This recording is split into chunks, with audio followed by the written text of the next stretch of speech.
I'm wondering if this is one of the ways you use some of those primary drivers you speak about in Flip the Switch, because you're talking about these things around like exposure, fear, environment, and kind of stacking these different, call them negative, maybe usually used context drivers, but using those as the fuel to make you pursue this prey drive. Am I understanding it correctly?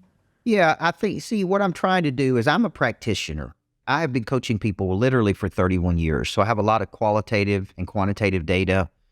And so when you see big concepts like find your why, if you just found your why, Jason, you would be motivated and the world would change. And I think it's a great concept. I think Simon Sinek's a genius. I think he's sold a lot more books than I have. But I've probably been in the trenches coaching more people. And that's thousands and thousands of people over 31 years. And so what I would tell you is that I can know my why. Chapter 3 of the new book is called Screw Your Why. And here's my belief. It is that I do not believe you have to find your why to do something big in the world, number one. Number two, I think I could actually know my purpose and still not be motivated today to do it. So I think by discovering your purpose, it doesn't automatically activate your prey drive.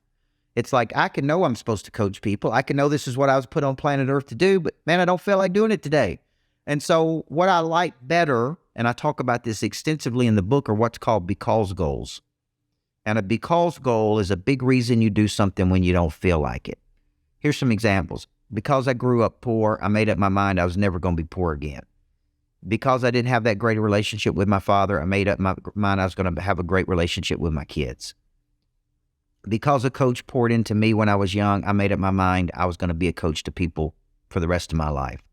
See, these are big reasons, right? Let's take that one with my kids, for example. If I go coach people all day long and I'm tired and I'm exhausted and I'm on vitamins and I'm on great regimens and I'm on great diets and I'm on, I've got all this energy, but when I come home, I'm tired.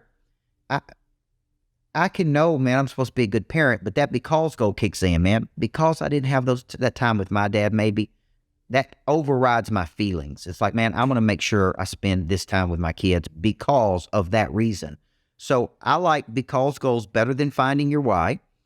And I like these activators because let's say I wake up tomorrow and I've got 4 or 5 of these podcasts because we're promoting this book. We believe the book has a real chance of being a Wall Street Journal bestseller. We're getting tremendous traction in the pre-sales. And I don't feel like doing the podcast, okay? Because I committed to making this book a hit, because I believe this book will change people's lives. What I can do is start thinking about these activators, okay? So fear would be, oh my gosh, what if I don't push hard enough? What if I don't hit the Wall Street Journal? It's like I said I was going to, and that's a personal goal of mine. And not for the reason of the notoriety, but more to tell my kids, to show my kids that, man, you can go from here to here in life, or you can grow up in a small town and do big things. Okay, that's a because goal. So, or competition. Man, I don't like getting beat by other people. And I have friendly competitions with all of the major players out there when they have their books coming out. Or what if exposure or embarrassment? What if it's just embarrassing, man, that I just don't perform when people think I'm a performance coach? So what I've learned how to do is tap into those things. Some of those things could be conceived as negative. Even my agent and my publisher asked me, is prey drive activated by negative things?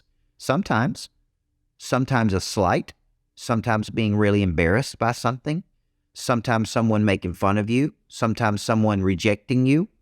These are tremendous raw materials to activate your prey drive, to do something bigger, okay? And I, as a coach, really don't care what it was if something activated your drive. I'm going to see this great coach tomorrow night, and he's in the Hall of Fame.